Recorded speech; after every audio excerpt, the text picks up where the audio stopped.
Okay, one of the questions last week was, I talked about how the human genome is, well, everything, copies, and it's falling apart. That's why we can't be evolving, because we're devolving at a very high rate. One of the questions I got was, I think Jesus will come back before we devolve completely in 300 generations or 4,000 years. Yes. Maybe in your generation. Maybe in the next 100 years. Maybe in the next 100 days. We don't know. Anyway, okay. Going to look at space. What in space indicates that it's impossible for it to have just happened? To infinity and beyond, yes, right. The most dangerous ideas in society are not the ones being argued, but the ones that are assumed. I pointed this out last week by C.S. Lewis. Next. Reasonable arguments are not necessarily true. Just because something sounds right doesn't mean it's right. Next. Non-truths can be argued reasonably. There will always be people who can out-argue you into error. And if you don't hold to the Scripture, you can be convinced of any error. And finally, evolutionary theories are extremely reasonable. In the hands of a capable communicator, they can be very convincing and well evidenced. They seem that way. All right? Now, tonight we're going to touch on some stuff in space, starting out here on the Earth. Next. Can you make that work?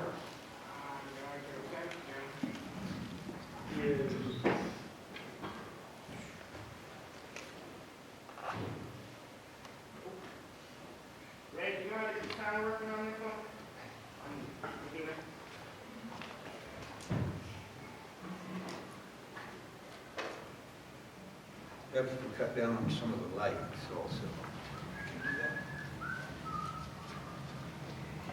For those of you who weren't here last week, in case the index cards are for you to write a question if you have one, or take a note of something important you want to remember. Well, working with that last week, we talked about the my trip down the Grand Canyon and that kind of thing. So, and how the Earth indicates that it's not all that old.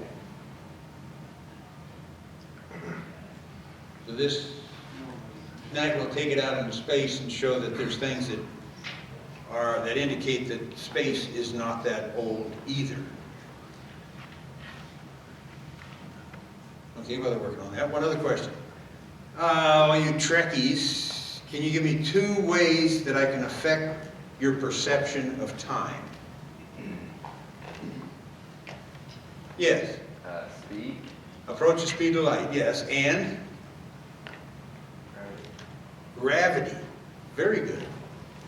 If you have a clock on your back and you're moving through space and you're approaching a black hole where the gravity is very high, when you reach a point called the event horizon, your clock, in appearance to us, you will appear to hang in space forever.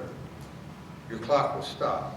Looking back at us, 1 billion years will pass in an instant because you're at the event horizon because of gravity. So therefore, you can't stand on the Earth and look at the Andromeda, which has different gravity than we do, and say, well, because Andromeda looks billions of years old, therefore we're billions of years old. I know, very confusing. Probably never heard that before, but that is part of the theory of relativity. Can you make it talk? No. Okay, give it a go. Oh, you can't? Oh, okay. Okay, just go on to the next one then. Okay, the Earth, if the Earth was smaller, then the magnetic field would be smaller and the solar winds would strip away the atmosphere. So the Earth has to be just the right size. If there was no moon, there would be no life because it stabilizes the axis of the Earth, yielding a temporal seasonal changes. The Sun is a spectral type, G2, dwarf main sequence star that produces just the right frequency of light. Now there's lots of stars out there, but most of them are not a G2 star. So they don't produce the full spectrum of light. It's like you put plants under this light and they won't grow. You need a full spectrum fluorescent type light that has white in it. Only 1/1,000,000,000,000 of the stars produce the correct frequency, and we just happen to be beside the right one. Next. Okay, if the sun was a little less massive than like 90% of all the stars, then the habitable zone would move closer to the sun. There is a range they call the Goldilocks that is where the Earth is. You know, where it isn't too hot and it isn't too cold and it's just right. So if we were 7% closer to the sun, we would cook. And if we were 5% further away, we'd freeze. So it's just right in the right temperature. If it was closer, the Earth wouldn't rotate. It would face the sun like the moon faces this Earth. The same faces toward the Earth all the time. You need the big planets like Saturn and Jupiter to catch the meteorites that come screaming through so they don't hit the Earth. You need plate tectonics to keep things moving, heat in the center, so you have a magnetic field. If you don't have a magnetic field, you don't have an electrostatic field that protects you from the radiation from the sun. You need oxygen, rich. What percentage of the atmosphere is oxygen? 22%. How much is, what is the other gas? Big gas. Nitrogen. How much is nitrogen? 78%. Actually, it's 20% oxygen, 19 or 20%. How much is CO2 of the atmosphere of CO2? You know, that terrible, terrible poison gas out there. It's 0.2%, 400 parts per million. And we supposedly affect 2% of that. Okay, there has to be enough liquid water. Without liquid water, you have no life. Is there liquid water on Mars? No, it's all frozen. Any water that's there. The atmospheric pressure is not enough to just keep it from disappearing into space anyway. And of course, the Goldilocks distance from the sun, and we're in the midst of a spiral galaxy. Now, a spiral galaxy has fingers. That's one of the problems, is they're not tightly wound enough. If the whole universe was 13.5 billion years old, as we're told, and the stars, the spiral galaxies are also part of that. If all that string of stars were in a straight line, it would not take 13 billion years to coil it up like it is. It just takes several million at the speed that we can see them spinning. So they can't be billions of years old. And in fact, we're in the Milky Way galaxy, which is a spiral galaxy. And we are between one of the arms. If we were in the arm, you wouldn't see anything but the Milky Way galaxy. You couldn't see any other stars. But we're in the middle of it, so that we can. Next. There's not enough helium in the atmosphere. Helium is formed as uranium breaks down into lead. There's only a few thousand years quality of helium in our atmosphere if it were all formed by uranium decay process. This indicates young Earth. Next. So where do planets come from? Well, okay, the planets supposedly, the solar system, you know, had this big chunk of a rock here in the middle and it's spinning really fast and pieces flung out and they became planets, right? Well, if that was true, then they'd all be moving in the same direction, they'd all be turning in the same direction, and they'd all be made of the same kind of stuff. I mean, that makes sense, right? Well, it's not. If it was a cloud of swirling gas, dust, or larger particles, so the current theory has all the planets are made of the same material at the same time, as they were spinning around and flinging things off, like rubber coming off of your tire. Okay, next. The problem is we have backward spinning planets as Venus, Uranus, Pluto rotate backwards. They're turning the wrong way. And the orbits, 72 moons that should orbit in the same direction, but 8 of them rotate backwards. Jupiter, Saturn, Uranus, Neptune have moons that orbit in both directions. Let's see, which planet has the pole points at the sun and it rotates like it's a wheel rolling along instead of sideways like we do. Next, 98% of the sun is hydrogen helium.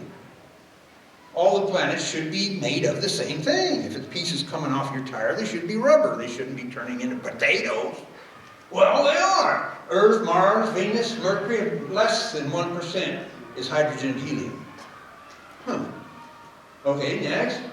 If the Earth was formed by gravitational accretion, the infalling of meteoritic bodies, the heat released by these impacts would have made the entire Earth molten. I guess that makes sense. You know, you've got lots of these impacts. They carry a lot of energy.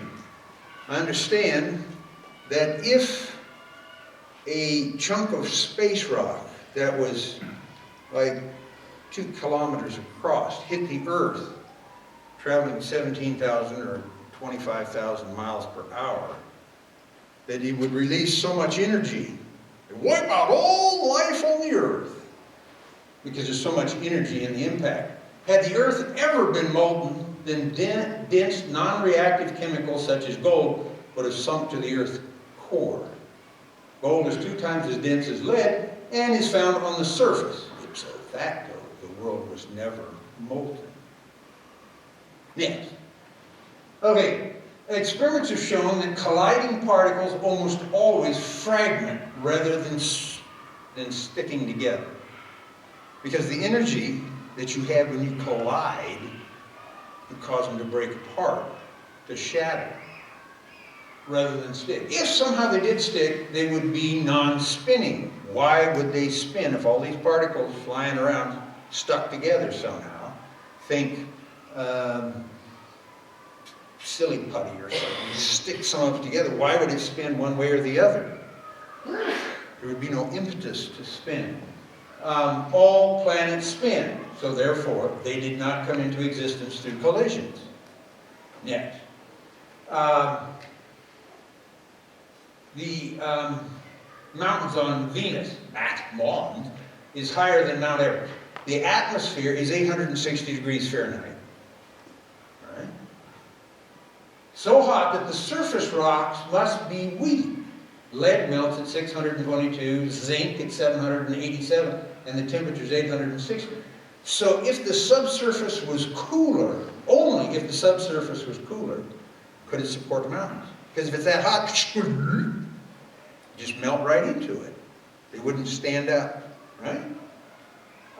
So if Venus were billions of years old, the heat would have soaked in and the mountains would have sunk. There would be no mountains because they'd be too heavy. They'd sink right into the, because they're close to the sun. Next, the first law of thermodynamics says total energy in a universe is constant. Natural process cannot produce energy. Therefore, energy must have been created in the past by some agency independent, outside of the natural universe. Yes. So, I remember this. In '76, Voyager flew past Saturn, took a bunch of pictures, sent them back to Earth. And everybody was all excited about that. I thought, so what? Well, turns out, the problem is, if you get pictures of it, there's a couple of the orbits of dust and stuff around it are twisted. They say, well, they look braided. And then there's bands of light, like spokes in a wheel. They were all excited about that. Well, they never said why. But the reason why they're excited, because if it was 4.5 billion years old, as supposedly our solar system is, that would be all homogeneous. It would all be at the same energy level. Think about, you're drawing a tub of water, take a bath, and a phone rings. So you boogie in the other room and you talk for an hour, and you come back and the water's still moving. I mean, it only leaves you with a couple of options. Either your kid brothers have been in there playing in your bath water, or you just had an earthquake. But normal physics says it can't keep moving for an hour, right?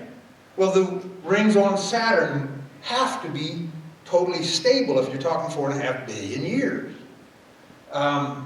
they violate all known and fully confirmed basic laws of physics. It isn't that hard. If, on the other hand, the rings are only a few thousand years old, then it all works. Not a problem. I don't know if I talked about that over here. Say, the Voyagers flew on to Neptune. I mean, that far out, the sun is barely a pimple on the horizon. They measured 800-mile-an-hour winds on Neptune. Now, how could you have 800-mile-an-hour winds on a planet that is so far from the sun, the source of energy, that it hardly lights the planet? Can't be that old. There's nothing in Neptune to create that kind of energy. Okay? Next, let's see if we got anything interesting here. Jupiter and Saturn and Neptune each radiate away more than twice the energy they receive from the sun. So therefore, calculations show that it's very unlikely this energy comes from nuclear fusion, radioactive decay, gravitational contraction, or phase changes within the planet. So the planets have not existed long enough for them to completely cool off. They're still radiating heat. Next. So, the Poynting-Robertson effect, dust particles, 100,000ths of a centimeter, form a large disk cloud that orbits the sun out there beyond the orbit of Mars. Now, when you're driving down the road and you're in a rainstorm, as that rain hits your windshield, it slows you down just a little tiny bit. Now, over a long amount of time, that would slow you down more so. Same thing. So that the photons, as they stream out from the sun, at right angles to the sun, for instance, when a comet flies by the sun, as it's going toward the sun, the tail stands away from the sun. And then it circles the sun, and then as it's flying away from the sun, the tail, the evaporating gases from the comet, still stand away from the sun. So now the comet is flying into its own tail. That's weird, isn't it? Because there's no atmosphere out there. It's the energy coming out from the sun that causes the tail to stand away. That same energy hits this ring, this cloud of particles out there, slowing them down. So if that cloud of particles, the bigger chunks, it would take more time, more energy to slow them down, to cause them to propagate, to retrograde into the sun. The smaller ones should be easier affected by that energy coming out of the sun. So at least we ought to be able to see the big particles outside and the little particles on the inside of the cloud that it is out there. They're not. They're all intermixed. It hasn't been that long since that cloud of rocks have been made in space. Next. Young comets. Comets are supposedly made of dirty gas, or dirty ice. They frequently crash in the sun. They know that all of them are less than 10,000 years old. When close to the sun, they travel at close to 350 miles per second. At the farthest, because they're in an ellipse, they're at about the speed a person could walk. So every time they come by the sun, they burn up. They burn up a little bit more as they pass by the sun, because the sun heats them up and the gases come off of them. And we're told that they come from an Oort cloud. But I think it was a Swedish guy that made this suggestion, that somewhere out there in the depths of space where we never see it, there's a cloud of icy rocks that just every once in a while the universe burps these things out and they fly around our sun. That's the best they can do. But they know the ones we can see will burn out in less than 10,000 years. In fact, we've, in recorded history, seen some of them burn out next. Halley's Comet, for instance, is 9 by 5 by 5 miles. Looks like a potato. When it gets close to the sun, it's got 12 to 16 jets. Stuff comes shooting out of it. 30 tons per second burn off as it's close to the sun. Gas moves away from the nucleus at a mile per second because of the energy streaming out from the sun, causing the tail to stand away from it. Next. The moon, the length of a day is increasing by 0.02 seconds per century. The moon is slowly receding from the Earth at about 4 centimeters per year. And now supposedly the moon also is 4.5 billion years old, right? But in recorded history, I think Ben Franklin saw the moon giving off gases into space. How can that be if the moon is old and cold? It can't.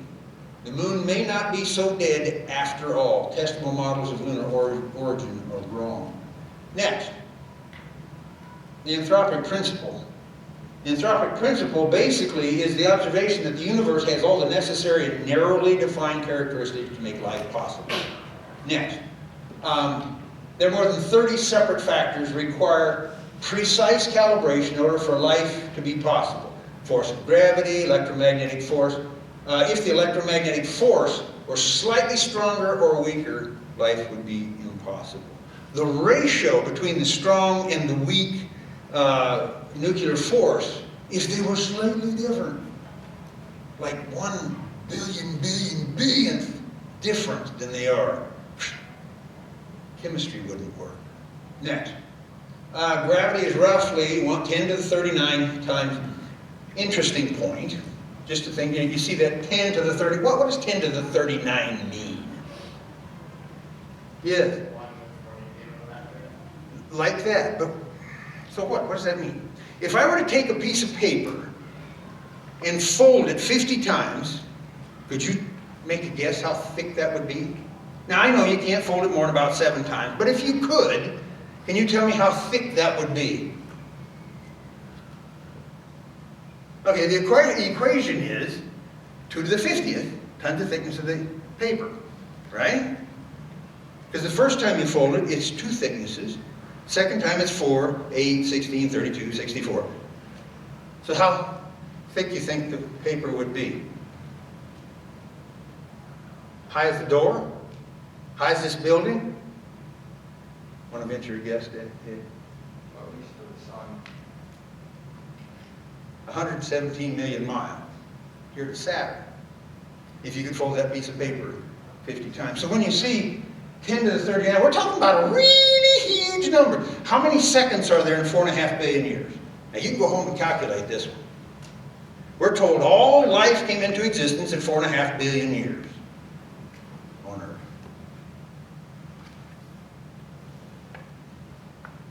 So it ought to be a really big number. The usual response is, oh, there's lots of seconds. No, it's 1.4 times 10 to the 17. That's how many seconds there are in 4.5 billion years. And we work with numbers bigger than that out of Rockwell all the time. Reliability is supposed to be 10 to the minus 9 or 10 to the minus 12. There's only 10 to the 17 seconds? Now, if you think about that, if they say, okay, the chance of evolution is 10 to the 300, so you subtract the 17 from the 300, that still leaves you 10 to the 273 or whatever it is. That's how many reactions you need per second. Right? And then you divide that by the surface of the Earth, which is like 10 to the 5 cubic feet. And you still have a huge number of reactions that have to happen per second every square foot of the Earth. Are we seeing that? No. We're not even seeing 10 to the 2 reactions per square foot that might result in life. So we're being told stuff that doesn't mathematically work, or even work in physics. Like here, the nuclear weak force is 10 to 28 times the strength of gravity. Had the weak force been slightly weaker, all the hydrogen in the universe would have been turned into helium, making water impossible. For example, the strong nuclear force, by as little as 2%, would have prevented the formation of protons, yielding a universe without atoms. Increasing by 5% would have given us a universe without stars. I mean, we are on a knife edge. That just happened, don't you know? Next. if the difference in mass between a proton and a neutron were not exactly as it is, roughly twice the mass of an electron, then all the neutrons would have become protons and vice versa. Say goodbye to chemistry as we know it and to life. Well, the chemistry class would be easier, wouldn't it? The very nature of water. H2O, the two oxygens are, two hydrogens, are standing off at about 22 degrees. Now think about what would happen if water, like everything else, shrank as it froze. Then the oceans would turn into ice and the ice would sink. And then it would freeze from the bottom up. Except for little holes where you have volcanoes that keeps it melting. Every year when we'd fly down to Antarctica, we'd fly over. The ice would freeze on the surface as far as 65 north, south. And we'd fly over for 5 hours, we'd fly over solid ocean. That would happen over the whole world. Next, need to wrap this up here. This circular orbit keeps it in the safe zone and maintains a steady temperature. Orbits the sun at the right mass, the right light, the right composition, the right distance, the right orbit, and the right galaxy. Next. Direct measurement of the Earth's magnetic field over the last 140 years shows a steady and rapid decline in strength. This decay pattern is consistent with theoretical view that there's an electric current inside the Earth that produces the magnetic field. If this view was correct, then just 20,000 years ago, the electric current would have been so vast that the Earth's structure would have not survived the heat. If you go back a million years, if we just draw, because we've been measuring the thing, it's an exponential, e to the minus xt. And if you just take that back, in a million years, the surface of the Earth would have to have the temperature of a white star to have the magnetic field we have now. So it can't be billions of years old. It can't even be a million years old. So, my time is up. Any questions? You have a question? No? Oh, please ask a question. Yes. What is, so you've heard like about distant starlight, right? And how we shouldn't, if the Earth isn't, like we shouldn't be able to see the light from stars that are far away. Exactly. Because we can see that it has taken millions of years for the light to get here, and if God created the Earth 6,000 years ago, how is the light still getting here? Now, the real problem with that is that God could have created the light just in line. He could have created the star way out there and created the light instantaneously.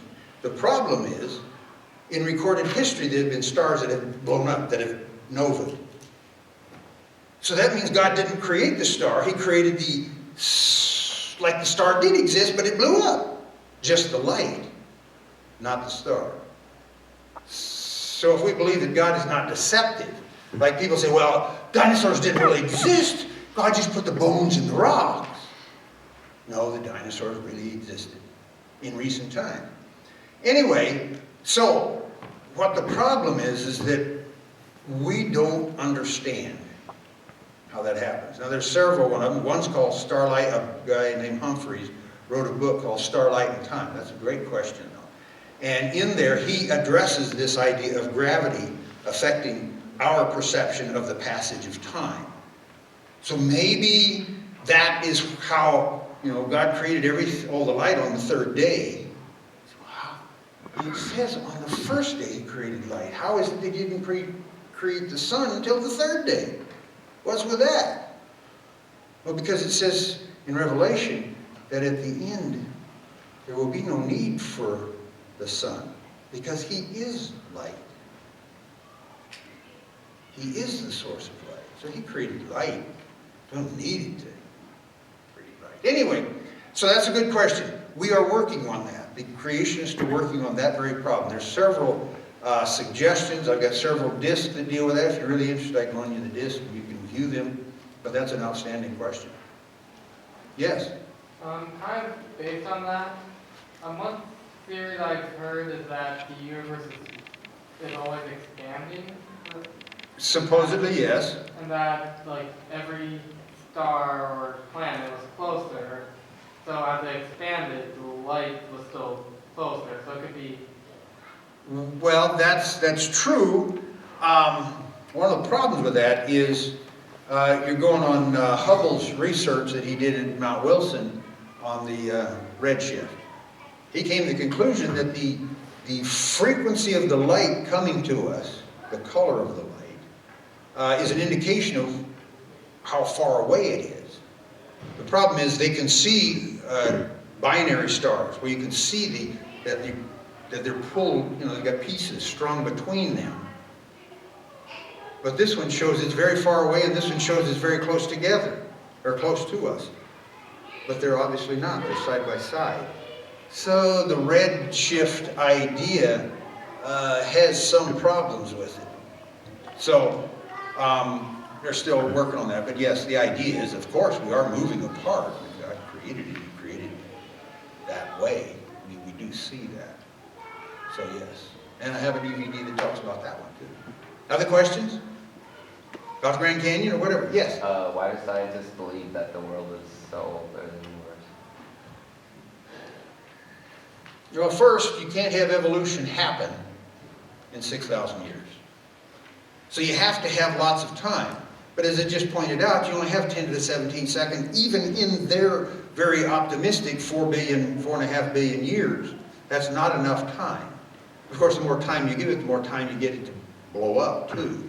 Like the human genome is falling apart. So, they need this big, long time to eliminate God. That is the reason that Darwin, that was his point. He wanted to come up with an idea that he could eliminate God being involved at all.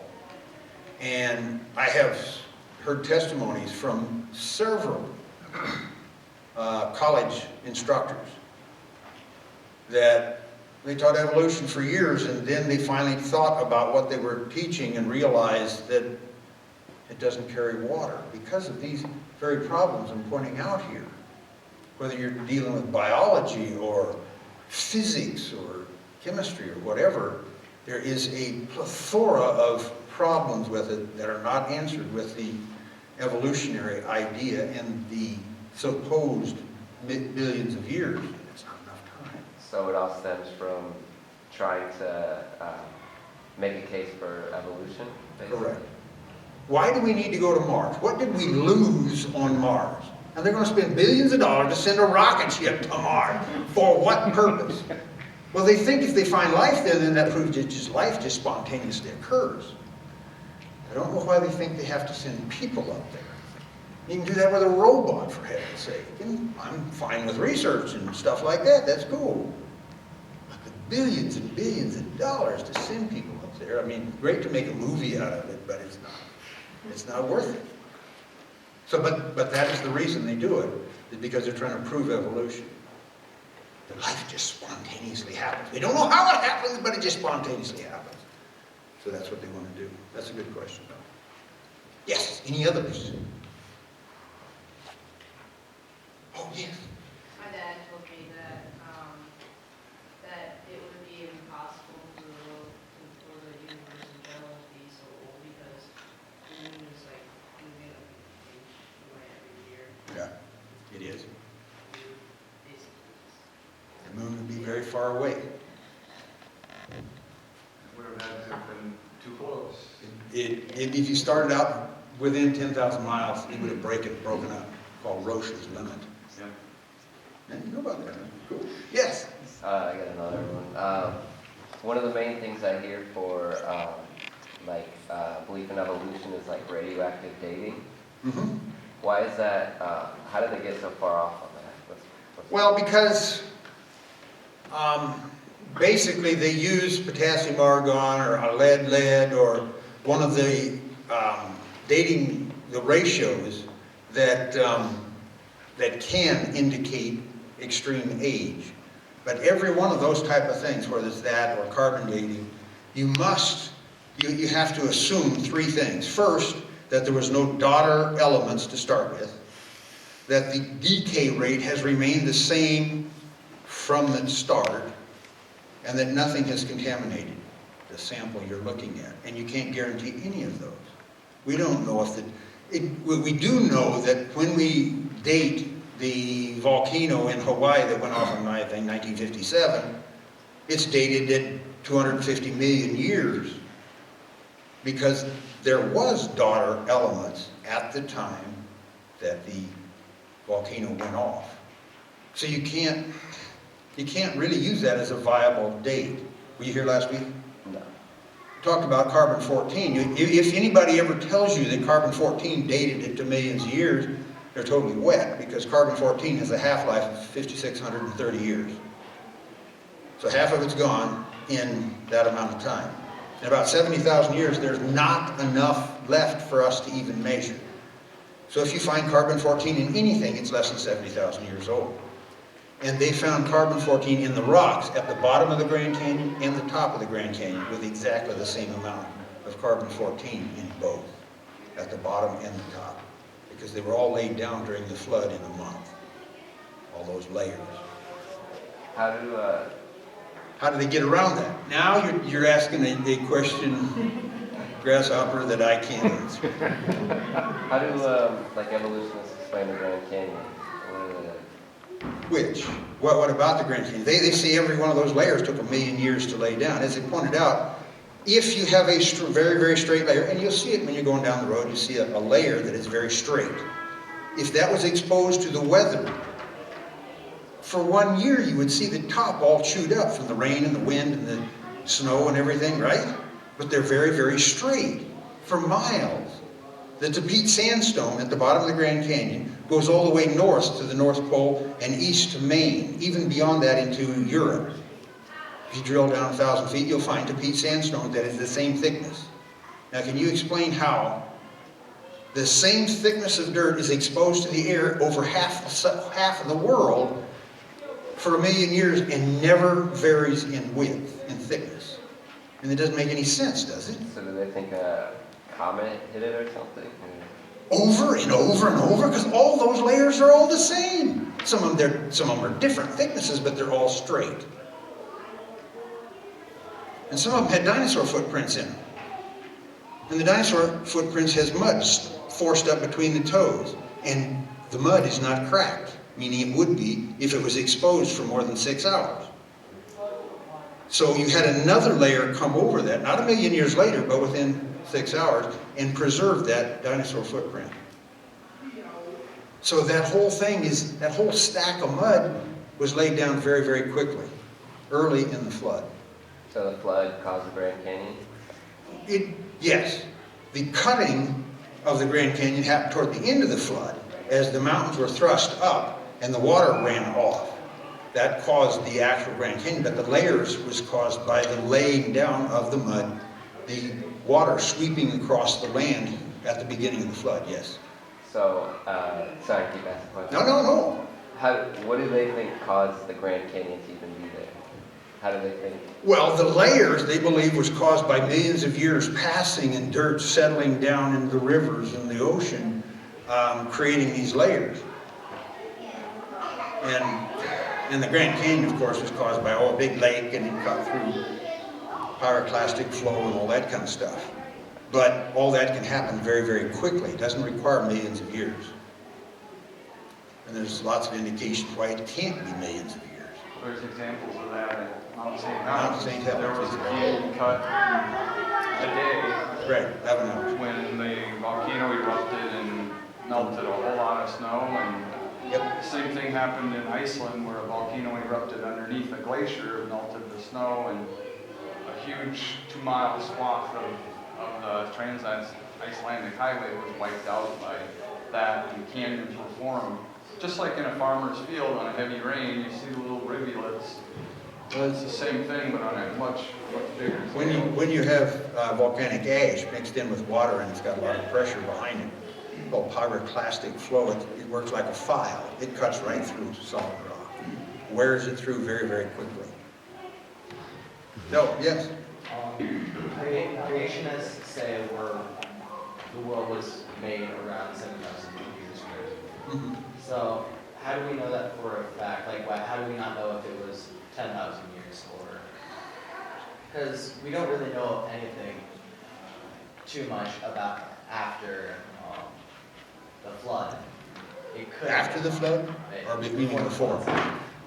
Basically, the 6,000 years comes from dating the ages given in the Bible. It says Adam lived 130 years and begat Seth, and Seth lived 120 years and begat Enosh, and Enosh lived 120 years and he begat his son. So they just added them up. And one guy said, Methuselah means when he dies, it will be sin. And when Methuselah died is when the flood was sent. About 4,000 or 2,000 years from the creation to the flood, about 2,000 years from the flood to Christ, about 2,000 years from Christ to now, 6,000 years. So that's how we come up with that date. You're right, it could be 10 or 15,000 years or 20,000, but the earth, for these reasons, can't support 100,000 years. So yes, it's based on those datings. So, yes? How did dinosaurs go extinct? Well, first, a big chunk of them went extinct at the flood. Okay? Then after the flood, because the movies show Noah, bringing in fighting all the animals, trying to get them on the boat. Read the book, it doesn't say that. It says he opened the ark and the animals that God picked came aboard. Now, wouldn't it be the big ones? Dinosaurs are cold-blooded. They're like a turtle. They continue to grow their whole life. So you wouldn't bring in an old guy. You'd bring in a young guy. And he would be small. And so after the flood, if you want me to come back sometime, I'll give you my dinosaur talk. First, the weather was somewhat different. Just think about this. For instance, the brontosaurus never existed. When they dug up this body, this huge body, 70 tons, whatever, and this big, long thing, they didn't have a head. So 2 miles away, they found a head. Oh, good, we'll put this head on it. Okay, that really works. And then later they found that the head really was much smaller than the head they even put on it. It was actually a diplodocus. It has a head about the size of a cow. Now, how are you going to be able to grow an animal that weighs 70 tons with a head the size of a cow? So the grass before the flood must have been much more nutritious. So after the flood, they had the stuff we feed cows now, alfalfa, oh boy. Not going to have a big dude like that live on alfalfa. So they didn't get as big. Also, if they were rather destructive, man would just kill them.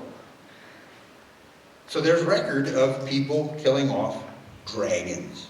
Read the old stories about dragons before 1840. The word dinosaur did not exist. They used the word dragon before that. I can show you pictures from around the world where there's tapestries and carvings and jugs and all that kind of thing. They have pictures of dinosaurs, which we call dinosaurs, but they call dragons. So yes, they lived till relatively recently. And think about it. If some guys, evolutionists, walking down the trail there in the Congo, in Africa, and a little T-Rex walks out, cute little booger, about this tall, little bitty hands up there. What's he going to do to him? Is he going to put him in a museum? Not hardly. He's going to shoot him and bury him because that doesn't match his worldview. Can't be there.